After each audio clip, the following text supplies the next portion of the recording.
प्रथम से लेकर के नवम स्कंद तक जितनी भी कथाएं हैं सब कृष्ण कथा की भूमिका है।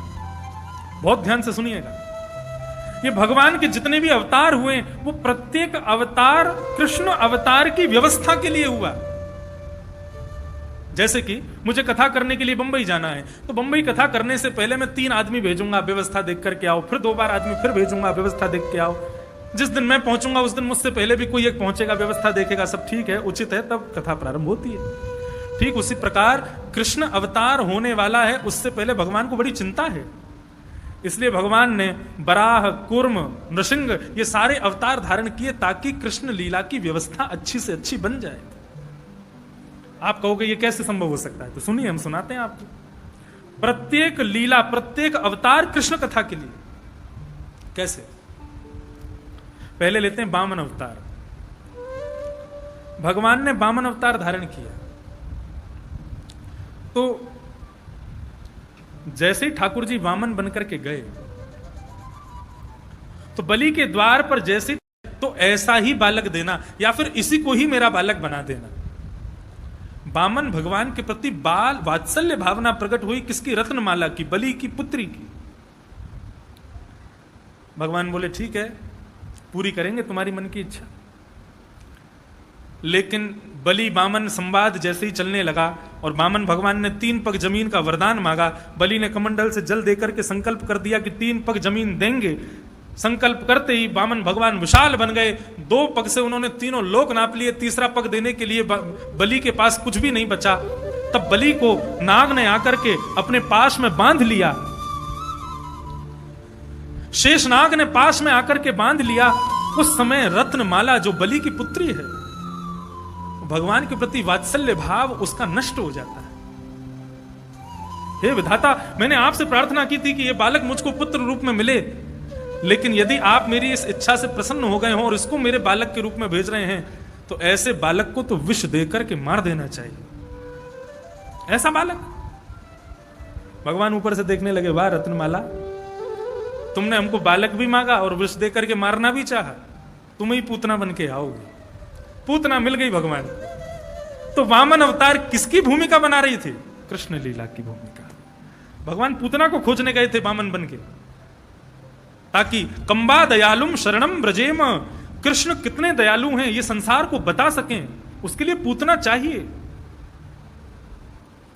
वही रत्नमाला बलि की पुत्री पूतना बनकर के आई।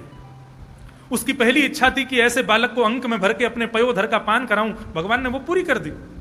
लेकिन दूसरी इच्छा हुई कि ऐसे बालक को तो कालकूट विष पिला करके मार देना चाहिए। भगवान ने वो भी इच्छा पूरी कर दी। उसके स्तनों पर लगे हुए विष को भगवान ने पान किया। लेकिन थोड़ी सी हेरफेर हो गई कि उसकी इच्छा तो थी कि कालकूट विष पिला के मार देना चाहिए, लेकिन हेरफेर यह हुआ कालकूट विष पी करके भगवान ने उसी को पधरा दिया, वही पधारे गए। तो वामन अवतार की पूरी भूमिका किसके लिए? कृष्णावतार के लिए। अब आ जाओ, कौन? बराह अवतार। भगवान सूकर के रूप में प्रकट हुए। जितम जितम ते जित यज्ञ भावना त्रयीम तनुम स्वाम परिधुन्वते नमः यद्रोम गर्तेषु निलिल्लुरध्वर तस्मै नमः कारण सूकरायते। भगवान बराह बनकर के आए। और बराह अवतार क्यों हुआ? हिरण्यकश्यप का छोटा भाई हिरण्याक्ष पृथ्वी को लेकर के रसातल में चला गया। ब्रह्मा जी ने स्तुति की तो भगवान बराह बन के प्रकट हुए। रसातल में जाकर के उन्होंने पृथ्वी को जैसे ही अपनी दाढ़ पर धारण किया, अपनी जो जिस प्रकार सूकर का मुख भार होता है उसके ऊपर जैसे ही धारण किया, तो पृथ्वी के हृदय में भगवान के प्रति प्रियतम का भाव उत्पन्न हो गया। भगवान के अधरों का उसको रस मिल गया। पृथ्वी के मन में इच्छा होने लगी, ये जो अपनी दाढ़ पर मुझको उठा करके ले जा रहे हैं, हे विधाता ऐसी कृपा हो जाए कि ये मुझको मेरे प्रियतम के रूप में, पति के रूप में प्राप्त हो। कृष्णावतार में वही पृथ्वी भगवान की पत्नी सत्यभामा बनकर के आई और भगवान ने उनके साथ ब्याह किया। तो बराह अवतार किसके प्रयोजन के लिए? कृष्णावतार। तीसरा पृथु। देखो संपूर्ण कथा भी होती जा रही है, सारे अवतार भी होते जा रहे हैं। पृथु बनकर के भगवान पधारे। जिनकी वजह से इस धरती को पृथ्वी कहा जाता है। इस धरती को पृथ्वी क्यों कहा जाता है बताओ? क्योंकि पहले धरती पर केवल दो ही वस्तु थी, समुद्र और पहाड़। समतल जमीन नहीं हुआ करती थी, और आज भी समतल नहीं है पृथ्वी, कहीं ना कहीं ऊंचे नीचे आज भी बनी हुई है।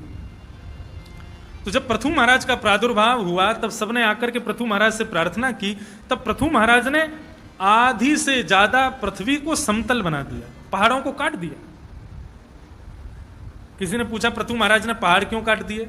बोले पहाड़ इसलिए काट दिए क्योंकि भैया माखन चोरी लीला करेंगे, लीला करके गोपियों के घर से भागेंगे, और घर से भाग के पहाड़ों पर चढ़ेंगे तो खुद भी थकेंगे, गोपियां भी थक जाएंगी, और पहाड़ इतने बड़े बड़े होंगे, कहाँ जाएंगे? सुबह के जाएंगे, रात को उतर के आया करेंगे। भगवान बोले माखन चोरी लीला के बाद में इतना श्रम हो जाएगा, इन पहाड़ों पर घूमने में बहुत श्रम होगा, इसलिए भगवान ने आधी से ज्यादा पृथ्वी को समतल बना दिया। ब्रजमंडल में केवल एक ही पर्वत को रहने दिया, गिरिराज महाराज विराजे रहो। फिर भी पूरे दिन ठाकुर जी उसी पे ही चढ़े रहते थे। अभी वेणु गीत आप लोग सुन रहे हैं सुबह, उसमें वर्णन आएगा। ठाकुर जी नित्य जाते हैं गिरिराज जी, रोज गिरिराज पर्वत पर ही भ्रमण करते हैं। तो पृथु महाराज का रूप धारण करके ठाकुर जी ने पृथ्वी को समतल किया, ताकि बाल लीला की जो चंचल लीलाएं हैं उनको करने में श्रम ना हो, उनको करने में अति मेहनत का काम ना हो, इसलिए समतल बना दिया। बोलो जो अवतार कहोगे उस अवतार का प्रयोजन कृष्ण लीला ही है। कोई अवतार उठा लो, मोहिनी, ओहो ये तो अतिशय जरूरी जानने योग्य अवतार भगवान का। भगवान मोहिनी बनकर के आए, भैरवी भगवान मोहिनी बनकर के आए। बहुत ध्यान से सुनिएगा। ठाकुर जी ने जैसे ही मोहिनी रूप धारण किया तो मोहिनी रूप इतना सुंदर था, इतना सुंदर था कि काम पर विजय प्राप्त कर चुके भगवान शिव भी काम आतुर होकर के मोहिनी के पीछे पीछे घूमने लगे। इतने सुंदर बनकर के भगवान आए। कहने का अभिप्राय यह है कि काम पर विजय, जिन्होंने अपने काम को जलाकर के भस्म कर दिया, ऐसे भगवान शिव भी मोहिनी पर इतने मोहित हो गए। तो सोचो सामान्य देवताओं की हालत क्या हुई होगी मोहिनी को देखकर। सब देवताओं की बात तो अलग है, लेकिन 33 करोड़ देवताओं में एक देवता ऐसा है जो मोहिनी रूप पर मोहित नहीं हुआ। कौन? सूर्य। सूर्य नारायण ये मोहिनी रूप पर मोहित नहीं हुए। मोहिनी रूप पर मोहित नहीं हुए, मोहिनी रूप पर इनका ममत्व जग गया। मोहित होना और ममता का होना दोनों में भेद होता है। पति पत्नी एक दूसरे के प्रति मोहित हो सकते हैं, एक दूसरे के प्रति ममता नहीं हो सकती। ममता सदैव पुत्र में होती है, ममता सदैव पुत्री में होती है। समझ रहे हैं बात को? सूर्य का मोहिनी के प्रति ममत्व जगा, इसका मतलब वो मोहिनी को अपनी पुत्री मानने लगे। बाकी सब देवता तो सोच रहे हैं कि हमारी पत्नी होती, लेकिन सूर्य सोच रहे हैं ये मेरी बेटी होती। इसलिए सूर्य अत्यंत पवित्र है, उनके हृदय में किंचित मात्र भी दूषित भाव नहीं आया। मोहिनी के रूप को देख करके, सुंदर नयनों को देख करके, सुंदर कटाक्ष देख करके सूर्य अपने स्थान पर खड़े होकर के रुदन करने लगे। भगवान ने किसी की इच्छा को पूरी नहीं किया, लेकिन मोहिनी भगवान ने जब सूर्य को देखा तो सूर्य को देख करके कहते हैं तुम्हारी क्या इच्छा है, तुम रुदन क्यों करते हो? बोले प्रभु शंख चक्र गदा पद्मों में आपको देखा, शेष शैया पर पौड़े हुए आपको देखा, बराह रूप में देखा, नृसिंह रूप में देखा, कूर्म रूप में देखा, लेकिन जो अनुभव आपको मोहिनी रूप में देख करके हुआ वैसा अनुभव पहले कभी नहीं। हे प्रभु कृपा करके मेरी पुत्री का रूप धारण कर लीजिए, मेरी पुत्री बनकर के प्रकट हो जाएगी। ये सब देवता आपको पत्नी बनाना चाहते हैं ताकि नित्य आपका दर्शन कर सकें, लेकिन नित्य दर्शन पुत्री का भी तो होता है ना। मैं चाहता हूं कि आप मेरी पुत्री बन जाओ। भगवान भी आनंदित हो गए सूर्य के इस भाव से, और सूर्य को हृदय से लगा करके भगवान ने वचन दिया, सावधान हो जाइए सूर्य, द्वापर युग में आप ब्रजमंडल में वृषभानु के रूप में आएंगे और यही मोहिनी आपके यहां किशोरी राधा रानी बनकर के सूर्य को ही तो भानु कहा जाता है। वृषभानु ये सूर्य के अवतार हैं। और उन सूर्य अवतार वृषभानु के यहां मोहिनी रूप वाले ठाकुर जी ही श्री राधा रानी बनकर के पधारे। श्री राधे मेरी स्वामिनी, मैं राधे जुको दास, जन्म जन्म मोहि दीजियो श्री वृंदावन को। वृंदावन के राजा दो, वृंदावन के राजा दो, श्याम राधिका रानी, चार पदार्थ करत मजूरी, भुक्ति मुक्ति भरे तानी। तो मोहिनी जो हैं वही मोहिनी श्री राधा रानी के रूप में प्रकट हुई हैं इसी धराधाम पर, इसी पृथ्वी पर।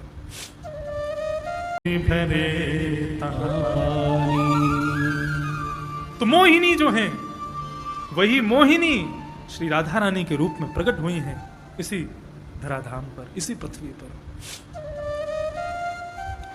तो देखो भगवान मोहिनी बनकर के आए, तो मोहिनी बनकर के भी कृष्ण लीलामृत के सर्वश्रेष्ठ रस बिंदु यानी श्री किशोरी जी की पूरी भूमिका को बनाने के लिए भगवान मोहिनी बनकर के आए।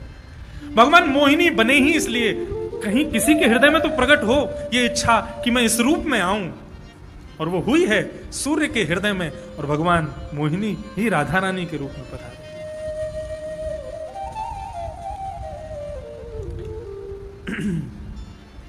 कितने अवतार गिना दिए हमने? वामन, बराह, पृथु, मोहिनी, और कोई नाम बोलो हम बता देंगे तुरंत। हाँ, नृसिंह, मत्स्य। वाह, मत्स्य कुछ तो अपने आप भी खोज लो, सब हम ही बताएंगे। मत्स्य बनकर के भगवान पधारे। कूर्म का बताते हैं पहले। कूर्म बन के भगवान आए, कछुआ। क्यों? द्वारिका नगरी को भगवान ने समुद्र के बीच में क्यों बनाया? समुद्र के बीच में द्वारिका नगरी का स्थापन भगवान ने इसलिए किया ताकि बड़े बड़े राक्षसों से समुद्र की लहरें द्वारिका की रक्षा करती हैं। और समुद्र में जो लहर आती हैं वो किसके कारण से आती है? पहले समुद्र में लहर नहीं होती थी। रामेश्वरम में आज भी लहर नहीं आती। आप धनुषकोडी चले जाएंगे, वहां लहर आती है, और इधर जाएंगे आएंगे रामेश्वर मंदिर के ठीक सामने जो समुद्र है वहां पर आज भी समुद्र समतल है, बिल्कुल शांत। समुद्र का स्वभाव शांत है, लेकिन जो उसमें उफान होता है, जो ज्वार भाटा आता है, वो किसके कारण से आता है? बोले भगवान कूर्म बनकर के जब कछुआ बनकर के भीतर प्रवेश करे हैं और भीतर समुद्र के भीतर जाकर के रहते हैं, तो भगवान कूर्म जब श्वास लेते हैं, श्वास छोड़ते हैं, तो उसी का प्रभाव होता है कि समुद्र में लहर प्रकट हो जाती है। ये लहर प्रकट क्यों कर रहे हैं भगवान? ताकि द्वारिका नगरी की रक्षा कर सके, द्वारिका नगरी की रक्षा हो सके, उसी के लिए लहरों को प्रकट कर रहे हैं। तो कूर्म अवतार भी कृष्ण लीला की भूमिका है। कपिल अवतार, भगवान ने कपिल भगवान का रूप धारण किया, और कपिल बनकर के भगवान ने सबको बता दिया कि भाई हम ज्ञान स्वरूप भी हैं। सिद्धानाम कपिलो मुनि, भगवान गीता में कहते हैं अर्जुन सिद्धों में कपिल मुनि मैं हूं। भगवान वहां ज्ञान प्रदान करके मानो अर्जुन को ये विश्वास दिला रहे हैं कि ये पहले भी कपिल बनकर के ज्ञान प्रदान कर चुके हैं। इसका मतलब इनके सानिध्य में जाकर के मेरे मन की जिज्ञासा, मेरे मन के सारे भ्रम टूट जाएंगे। इसलिए भगवान कपिल बनकर के पधारे। रामावतार क्यों धारण किया? भगवान राम बन के क्यों पधारे? दंड कारण वन के जितने भी संत हैं, अच्छा देखो, रास पंचाध्यायी के प्रसंग में आता है भगवान समस्त गोपांगनाओं के गले में गलवैयां डाल करके रास कर रहे हैं, किसी के चरण दबा रहे हैं, किसी के मुख के प्रश्वेत के बिंदुओं को पहुंच रहे हैं, किसी को गोद में उठा रहे हैं, किसी को कंधे पर बिठा रहे हैं। इस प्रकार की पूरी लीला रास पंचाध्यायी में बताई गई है। लेकिन ये सारी लीलाएं जो भगवान गोपियों के साथ कर रहे हैं, ये तभी संभव है जब बहुत घनिष्ठतम प्रेम हो, बहुत घनिष्ठता हो। उसके बिना ये संभव नहीं है। पति पत्नी ब्याह करने के बाद भी एक दूसरे से थोड़े बहुत तो कतराते हैं, एक दूसरे के सामने थोड़ा बहुत तो मर्यादा रखते हैं। क्यों? क्योंकि इतनी घनिष्ठता नहीं होती। लेकिन भगवान तो यहां पर गोपियों के साथ ऐसे रास विहार कर रहे हैं, ना जाने कितने जन्मों का संबंध है। भगवान श्री राम अवतार धारण करके जब रावण को मारने के लिए जा रहे हैं, तो दंडकारण्य वन के संत सब प्रतीक्षा कर रहे हैं उनकी। कोई हजारों वर्षों से बैठा है, कोई किसी प्रतिज्ञा में बैठा है, कोई किसी प्रतिज्ञा में बैठा है। मैं ऐसा करूंगा ताकि राम जी के दर्शन हो जाए, मैं ऐसा करूंगा ताकि रघुनाथ के दर्शन हो जाए। सब लोग अपनी अपनी प्रतिज्ञाओं को पूरी कर रहे हैं। लेकिन जब रावण को मार करके भगवान श्री राम पुष्पक विमान में बैठ करके वापस अयोध्या को जाने लगे, तब हनुमान जी रघुनाथ जी से जाके प्रार्थना करते हैं, प्रभु दंडकारण्य वन के समस्त संत वृंद आपकी प्रतीक्षा में बैठे हैं, आप चल करके उनको दर्शन दीजिए। तो प्रभु श्री राम कहते हैं, बोले वो सब तो ठीक है, लेकिन यदि मैं दंडकारण्य गया और एक दिन का भी विलंब हो गया, और उस विलंब के कारण से अवध में मेरी प्रतीक्षा में बैठे हुए भरत जी ने यदि अपने प्राण त्याग दिए, तो संपूर्ण लीला और 14 वर्ष के वनवास का कोई महत्व तो रह नहीं जाएगा।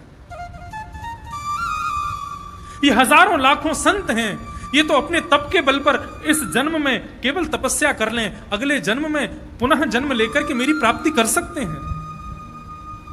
लेकिन भरत मेरा अंश है, उनके साथ में कई लीला मेरी होनी, सुव्यवस्थित होनी बहुत जरूरी है। और यदि दंडकारण्य की वजह से जरा भी विलंब हो गया और भरत चले गए, तो फिर लीला कैसे होगी? इस वक्त भरत का जीवित रहना बहुत जरूरी है, और उसके लिए मेरा अवध पहुंचना बहुत जरूरी है। हनुमान जी बोले, दंडकारण्य वन के संतों को क्या कहें, जिनको मैं वचन दे के आया हूं कि राम जी आएंगे।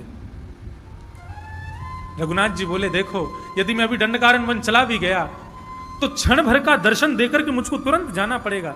लेकिन दंडकारण्य वन के संतों की तपस्या इतनी हल्की नहीं है कि उनको केवल मेरा क्षण भर का दर्शन हो।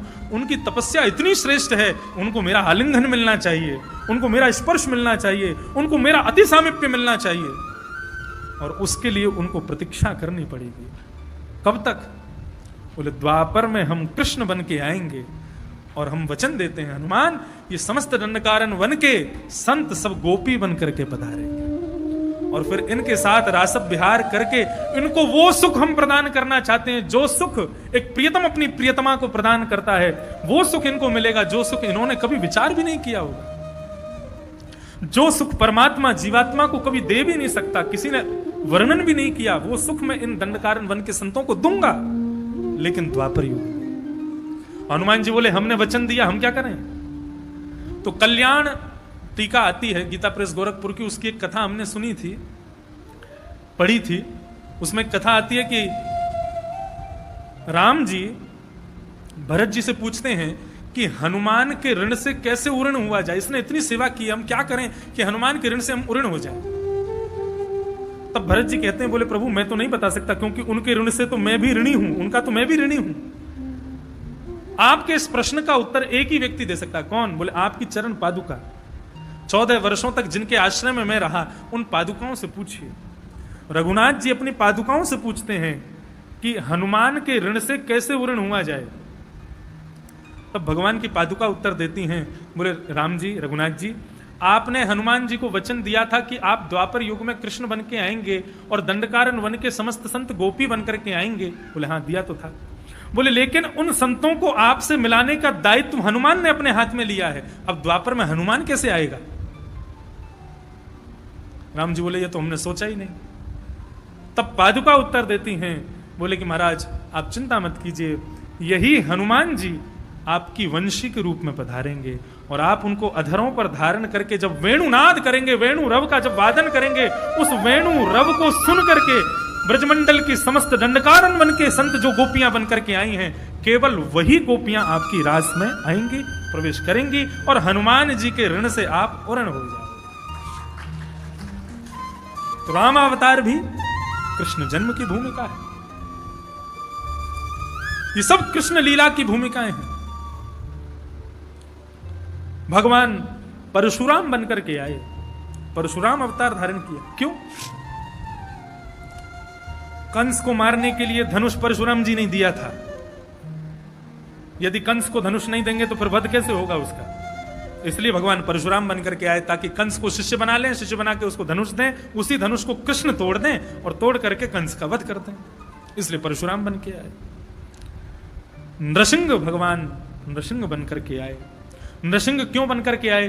बोले जय विजय, भगवान के पार्षद ही हिरण्यकश्यप बनकर के आए हैं। भगवान नृसिंह बनकर के आए, आकर के उसका वध किया और कहा भाई अब चल तेरा वध कर दिया, अब जल्दी से जा द्वापर में जाके तू ही शिशुपाल बन जा। शिशुपाल बनेगा तब हम कृष्ण बनकर के आएंगे, तेरा वध करेंगे। दत्तात्रेय बनकर के आए, 24 गुरु बनाए। और यही दत्तात्रेय भगवान के पूर्वज यदु के गुरु बने। यदु महाराज, जिनकी वजह से भगवान के संपूर्ण वंश को यदुवंश कहा जाता है। दत्तात्रेय नहीं होते तो भगवान के वंश को यदुवंश नहीं कहा जाता। क्षत्रिय कुल रहता, लेकिन वो यदुवंश के नाम से प्रसिद्धि उसकी इसीलिए हुई क्योंकि यदु महाराज दत्तात्रेय के शिष्य थे और वो दत्तात्रेय भगवान के अवतार हैं। तो इस प्रकार समस्त अवतार का प्रयोजन केवल और केवल कृष्ण लीला की भूमिका से, कृष्ण लीला की भूमिका ही समस्त अवतारों का प्रयोजन है।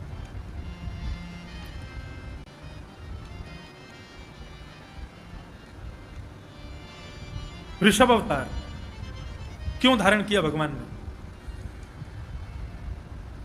ऋषभ भगवान का ब्याह हुआ इंद्र की बेटी जयंती के साथ, और इन्हीं जयंती के 100 पुत्र हुए, जिनमें से 9 योगेश्वर हुए। जिन 9 योगेश्वरों के ज्ञान को भगवान के पिता वसुदेव जी ने नारद जी से सुना, वो ज्ञान अपने पिता को देने के लिए भगवान ऋषभ बन करके पधारे, वसुदेव जी को ज्ञान देने के लिए।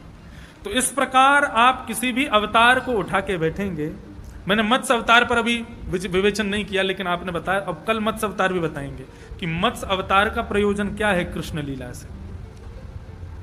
तो भगवान के जितने भी अवतार हैं, ये समस्त अवतार कृष्ण लीला की भूमिका है, कृष्ण लीला के प्रयोजन है, कृष्ण लीला की ही व्यवस्था है।